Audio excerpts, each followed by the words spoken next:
माफ कीजिएगा, गलती हो गई।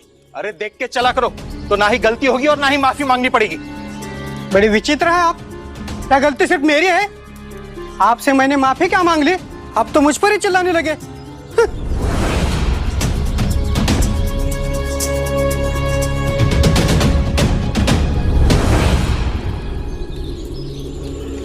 साईं, मुझे मदद चाहिए। सुना है आप लोगों की किस्मत बदलते। कुछ ऐसा कीजिए कि मेरे आसपास के लोग मेरी तारीफ करें। मेरा हाथ देख के बताइए कि मेरी किस्मत कब बदलेगी। बैठिए और बताइए अपनी समस्या के बारे में।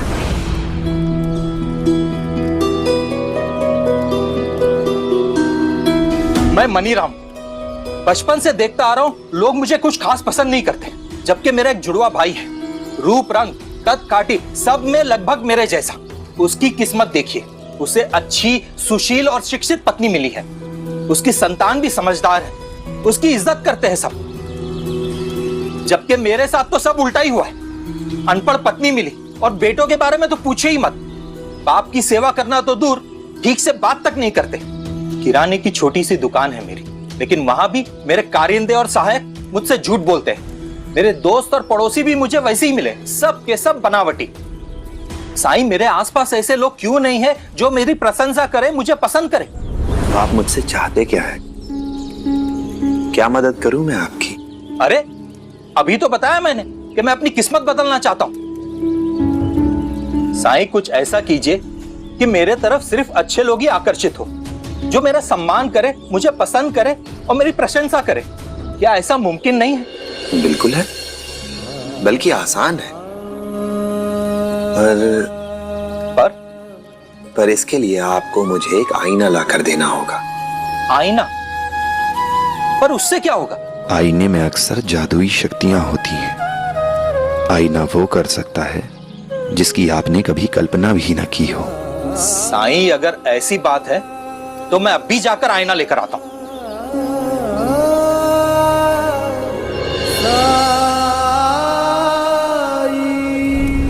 मैं ले आया। मैंने सोचा अगर आईने से ही कुछ अच्छा आना है तो जितना बड़ा उतना बेहतर है ना साईं? हाँ। अब बताइए क्या करूं? अब वहां से एक मोटी लकड़ी ले आओ। ले आया लकड़ी। अब बताइए इस लकड़ी का क्या करूं? अब इस आईने को तोड़ दो।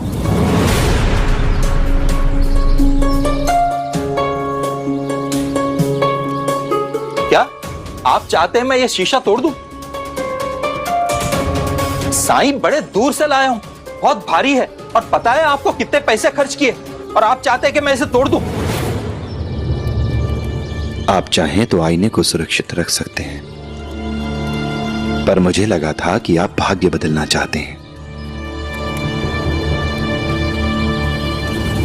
ठीक है साईं, अगर ऐसा करने से मेरी किस्मत बदलती है तो मैं ये आईना तोड़ता हूं।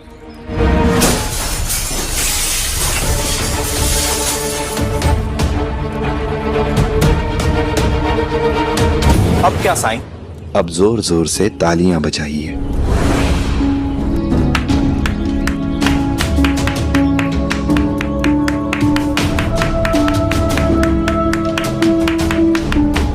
अब आप ऐसा कीजिए जैसे आप रो रहे हैं। साईं, क्या आपको यकीन है कि ऐसा करने से मुझे फायदा होगा? बिल्कुल होगा।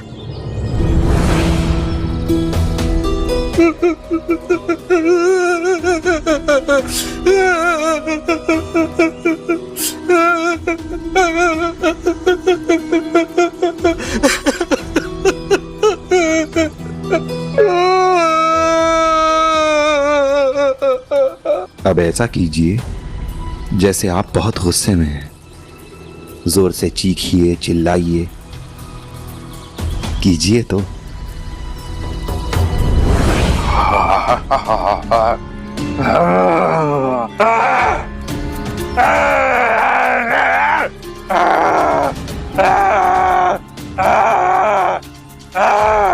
अब हंसिए, जोर जोर से हंसिए, दिल खोल कर हंसिए। कहाँ फंस गया मैं?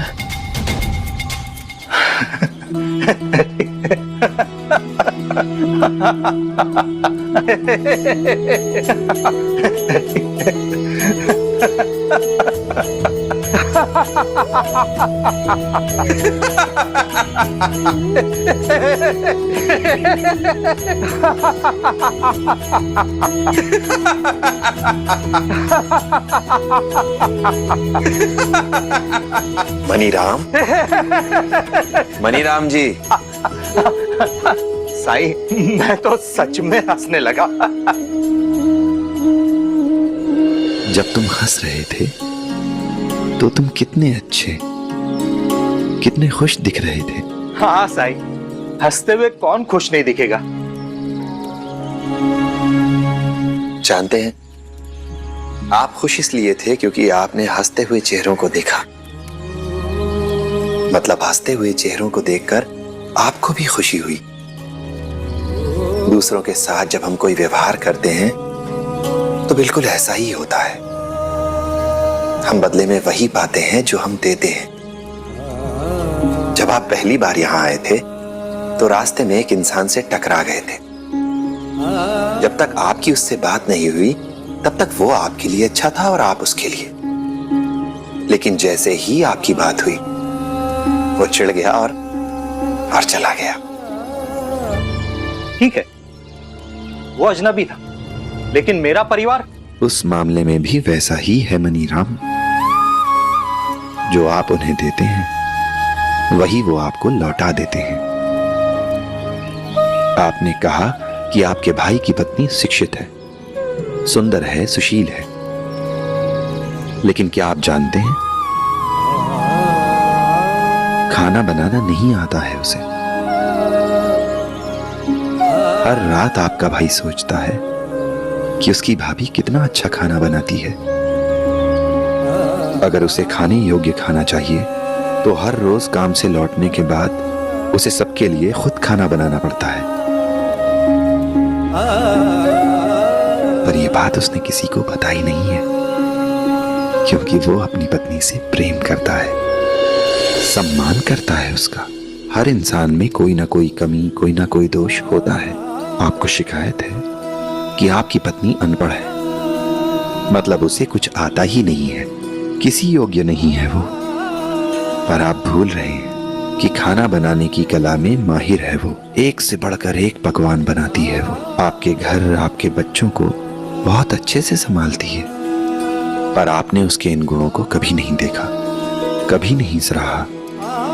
दुनिया जहान के सामने भी आपने अपनी पत्नी की वही छवि प्रस्तुत की है जो आप उसके बारे में सोचते हैं। तो जाहिर है कि आपकी पत्नी का रवैया भी आपके प्रति कभी बहुत प्रेमपूर्ण नहीं रह पाया।